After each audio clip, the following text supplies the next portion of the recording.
भाई what an amazing UCL night. सही में मेरे को एक दिन लग गया पूरा इस चीज को प्रोसेस करने में, बिकॉज जिस हिसाब का रिजल्ट आया है ना, ओहो हो एकदम दर्द डिस्को जैसा काम हो गया है। डिस्को इसके लिए बिकॉज रियल मैड्रिड जीत गई ओलंपियाको से 4-3 से। 3 गोल नहीं खाने चाहिए थे, ठीक है, बट बात करते हैं रियल मैड्रिड का defence still needs work. Kylian Mbappe UCL history की सेकंड फास्टेस्ट हैट्रिक मारी है, 4 गोल मारे हैं साथ ही साथ में किलियन एम्बापे ने। एंड विनीसियस जूनियर, भाई तुमको अगर एलसीएफ के बाद, मैच के बाद, उस टाइम तुमको अगर नहीं समझा है कि विनीसियस जूनियर कितना इंपॉर्टेंट प्लेयर है, तो शायद इस मैच के बाद तुमको समझ गया होगा कि we need Vinicius junior. And time in time out उस बंदे ने ये प्रूव किया है, जो तुम लोग उसके ऊपर लांछन लगाते हो ना कि he thinks he is bigger than the club. No, अगर वो वैसा रहता तो there were so many chances जहाँ पे वो पास नहीं कर सकता था, तो चल जाता था, खुद शॉट्स ले सकता था, बट नहीं।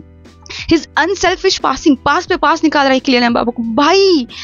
ही दैट पर्टिकुलर पास जो उसने वो निकाला है ना पीछे से, अगर वो कोई और प्लेयर निकालता ना तो तुम लोग उसकी एकदम करने लग जाते हैं। But because this is Vinicius junior ना, कोई उसको एकदम उस बात को कोई ऐसे बड़ी नहीं चीज मान रहा, and that is really unfair. ठीक है, विनीसियस जूनियर का जो भी उसका डिमांड है सैलरी का, ये वो भाई, negotiations are a part of a contract, ठीक है। लेकिन नहीं, तुम लोग को वो समझ में नहीं आएगा ना, वो होता है, it is fine, and he has been delivering it, ठीक है, ही हैज डिलीवर्ड थिंग्स। जब कोई नहीं था ना, तब विनीसियस जूनियर था रियल मैड्रिड के लिए, and it's fine if is demanding. वो एक बात है भाई, वो होती है, कॉन्ट्रैक्ट में तो चलता रहता है ये चीज। क्या ही जब रियल मैड्रिड अपने फॉर्म में आने लगती है ना, तब तक ऐसे चीजें उछालते हैं लोग प्लेयर का मोरल डाउन करने के लिए। सो प्लीज मत ध्यान दो उस चीज पे। एंड विनीसियस जूनियर तो प्रूफ करता ही आ रहा है, उस पर ध्यान दो। How he reacts, what he does after the match, and वो ऑफ द पिच क्या करता है, तुम्हारा क्या लेना देना, तुम दे रहे हो क्या अपनी जेब से उसको पैसा? अगर विनीसियस जूनियर जाता है ना, तो Real Madrid is going to suffer, no matter हमारे आगे अटैक में कौन है, नो मैटर मिडफील्ड में कौन है। बट अगर Vinicius junior leaves, real Madrid का डाउनफॉल एकदम बुरा शुरू होगा। यस, अभी सब लोग बोलेंगे कि क्रिस्टियानो रोनाल्डो भी तो गया था, बहुत सारे प्लेयर्स गए थे, यस, एंड जब वो लोग गए उसके काफी बाद तक हम लोग ने स्ट्रगल किया हुआ है, यस, ऑलरेडी कर रही है स्ट्रगल, और अगर विनीसियस जूनियर गया तो और मुश्किल हो जाएगी। चलो ठीक है, जो भी हो। इतना अमेजिंग यूसीएल मैच नाइट था भाई। लिवरपूल भाई, इन टीम्स का मैंने कहा ना, वजूद ये होता है कि रियल मैड्रिड को हराने के लिए आती है, और फिर बाद में ये लिवरपूल शायद अभी इस सीजन उस कैटेगरी में आ चुकी है।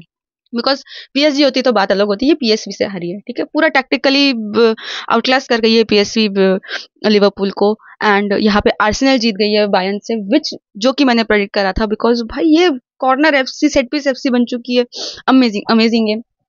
रियल मैड्रिड की बात करो तो भाई देखो, डिफेंस में क्या प्रॉब्लम है रियल मैड्रिड का ना, जब ये बैक 3 वाला सिस्टम जो जावी अलोंसो बिठाना चाह रहा है ना, देखो बैक 3 के लिए ना चाहिए होती है ट्रांजिशन। अब रियल मैड्रिड का मिडफील्ड टू अटैक वाला जो ट्रांजिशन है ना, ये ठीक है, ये हो जाता है, ये फास्ट ट्रांजिशनिंग ठीक है, सेट है। मगर बैक 3 में जो midfield to defence to midfield वाला जो ट्रांजिशन है ना, यहाँ पे रियल मैड्रिड ना लैग कर जाती है, ठीक है, यहाँ पे स्लो पड़ जाती है। अब क्योंकि वहां पे जो स्पेसेस रह जाते हैं ना ये करने में, तो सामने वाली टीम उसको एक्सप्लॉइट कर लेती है। देखो अब ओलंपियाकोस ग्रीस की चैंपियंस है। So I don't know why people are ऐसे सोच रहे कि भाई नहीं, ये ओलंपियाकोस तो छोटी टीम है, नहीं, वो उनके बाकी चैंपियंस है भाई। एंड द फैक्ट दैट हम कभी एक ग्रीस टीम की ना, एक ग्रीक टीम से जीते नहीं थे, and we have won it, so says a lot about it. Also the fact कि हमारे काफी सारी इंजरीज थी, डीन हाउसन नहीं था, कारवाहल नहीं था, ठीक है, डिफेंस में again we had to somehow Tchouameni को पीछे डाल दिया था, एंड मेन सीबी को सब्स्टिट्यूट करने का क्या रीजन था, आई डोंट नो, ठीक है। But then thanks to Ceballos and Brahim Diaz, ये जब फास्ट प्लेयर्स ऐसे रहते हैं ना टीम में, तो एटलीस्ट मिडफील्ड टू फॉरवर्ड वाला ट्रांजिशनिंग हो जाता है अच्छे से। Arda Güler, amazing. He, even in UCL, he is doing well, and he is really close to becoming one of the most important players for Real Madrid. अभी तक हुआ नहीं है, देखो माइंड यू, अभी तक हुआ नहीं है, ठीक है, बट हो रहा है एंड हो जाएगा। And he is going to take a role, ठीक है, we are still underestimating Arda Güler, ठीक है, बिकॉज उसको पिछले सीजन इतने चांसेस नहीं मिले थे, एंड इस सीजन मिल रहे। He is still somehow settling, he is still somehow getting to know other leagues के टीम्स को, ठीक है, and once he does that, it is going to be cherry on the top. Ferland Mendy भाई, oh shit, मैं डर गई थी because काफी टाइम बाद इसको उतारा है, एंड सीधा इंपॉर्टेंट गेम में उतारा है यूसीएल मैच में, I was like okay, he had a decent game even after playing after such a long time, he had a decent game. Trent had a decent game.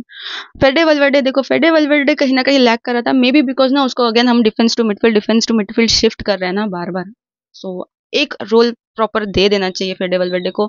Just because he is versatile doesn't mean ना भाई भाई उसका game खराब. I don't want to सी. ठीक है, Carlo Ancelotti ने फेडे वैल्वेर्डे का game खराब किया. This is it is what it is. उसको डिफेंस में खिला के ना एट दिस पॉइंट अगर हमारे पास ऑप्शन नहीं रहते ना डिफेंस में, what happens is eventually the arrow goes to Fede Valverde, जो कि नहीं होना चाहिए. हमारे पास ऑप्शंस है.